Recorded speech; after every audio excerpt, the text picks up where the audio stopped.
Israeli फौज दक्षिणी Gaza में खान यूनिस शहर में लगातार भीतर की तरफ घुसने की कोशिश कर रही है।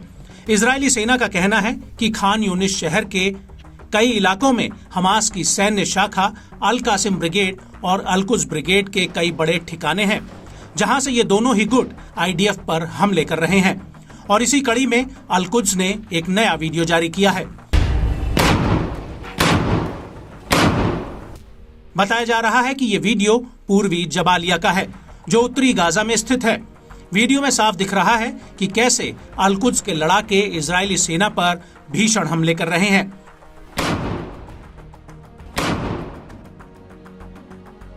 यहाँ पर इजरायली सेना के वाहन अंदर की तरफ आ रहे हैं, तभी अल कुद्स ब्रिगेड के लड़ाके उन पर बड़ा हमला कर देते हैं, जिसमें इजरायली फौज को भारी नुकसान होने की खबर है।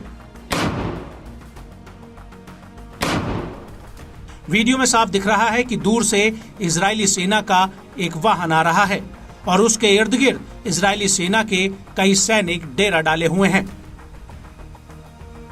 आईडीएफ के कुछ जवान एक टीले पर खड़े नजर आ रहे हैं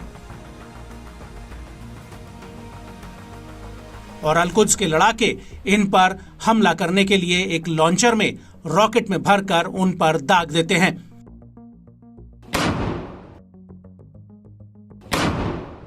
वीडियो में दिख रहा है कि अल कुद्स के लड़ाके पेड़ों और हरियाली की आड़ लेकर ये हमला कर रहे हैं।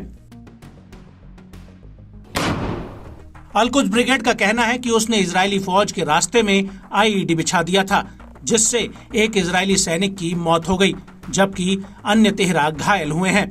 अल कुद्स का कहना है कि इनमें से 6 जवानों की हालत गंभीर बनी हुई है। आपको बता दें कि 6 मार्च 2024 को अल कुद्स ब्रिगेड ने कहा था कि उसने इजरायल के नामेर पैदल सैन्य वाहन को टेंडेम गोले से तबाह कर दिया है। इजरायली सैन्य वाहन पर यह हमला दक्षिणी अल जैतून के करीब हुआ है।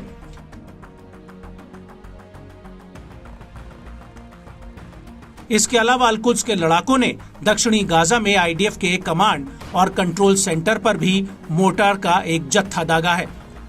इसको लेकर अलस्का मार्टर ब्रिगेड ने कहा है कि उसने दक्षिणी अल जैतून में इजरायली सैनिकों के जमावड़े और उनके वाहनों पर 60 mm के मोटर गोलों से हमला किया है। वहीं फतेह मिलिट्री विंग का कहना है कि उसने पिछले 24 घंटों में इजरायली सेना के खिलाफ 12 हमलों को अंजाम दिया है।